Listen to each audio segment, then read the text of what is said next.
Բարև ձեզ, գտնվում եմ Երևանում, Ալբերտում Հովհաննիսյանների ընտանիքում։ Ուզում եմ ձեզ ներկայացնել մեր ժամանակի հերոսներին, տիկին Արմենուհին և Գագիկը, ինչով են նրանք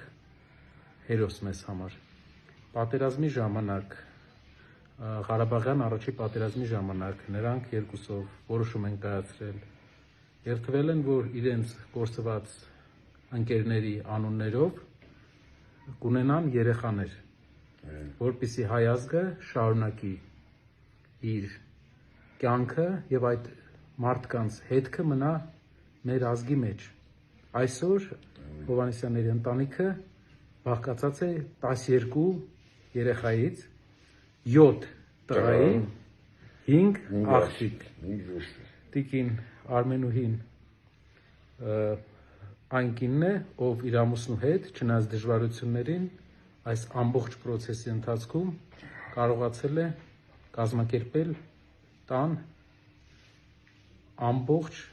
պահանջմունքների իրականացումը։ Ուզում եմ, որ մենք օրինակ վերցնենք այս ընտանիքից, որպես նախ պատերազմի, բոլոր պատերազմներին մասնակցած ընտանիքի հայր, հայի կերպար Գագիկ Հովհաննիսյանից և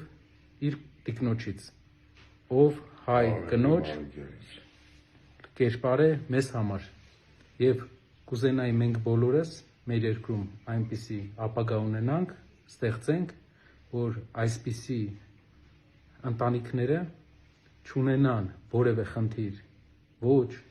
ձմռանը կոմունալ վճարների հետ կապված, ոչ ընտանիքի ապրուստը ապահովելու հետ կապված, քանի որ նրանք ամեն ինչ են տվել մեր հայրենիքին։ Ուրախ եմ, որ ձեր հետ ծանոթացա։ Ես էլ եմ ուրախ։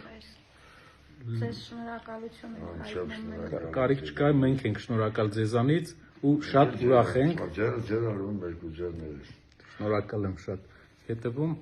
Հայաստանի Հանրապետության դրոշն է և զինված ուժերի զինանշանը։